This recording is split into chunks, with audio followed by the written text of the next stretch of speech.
कुरान मजीद को तर्जमे के साथ पढ़ना जरूरी नहीं है, ये याद रख लें। आलिम बने, समझे, फिर पढ़े आप। अगर कोई कहता है कि तर्जमे के साथ पढ़ना जरूरी है, मैं इस जाहिल और इसके जितने बाप हैं कमीने, मैं उन सबसे कहना चाहता हूं, अगर कोई उसका चमचा कड़चा यहां बैठा है वो भी गौर करे, मेरा क्लिप रिकॉर्ड करके पियो कर लो, कहता जवाब दे। अलिफ लाम मीम, इसका कोई माई कलाल मुझे तर्जमा बताएगा। काफा या आइन स्वाद, इनका तर्जमा है कुरान। तर्जमा आज तक कारी कोई नहीं सका। इसका तर्जमा या खुदा जानता है या मुस्तफा जानता है। Wake up to reality. शुरू अल्लाह का नाम लेकर जो बड़ा मेहरबान निहायत रहम वाला है।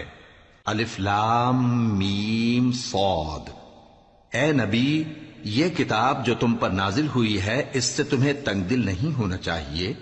ये नाजिल इसलिए हुई है कि तुम इसके जरिए से लोगों को डर सुनाओ, और ये ईमान वालों के लिए नसीहत है।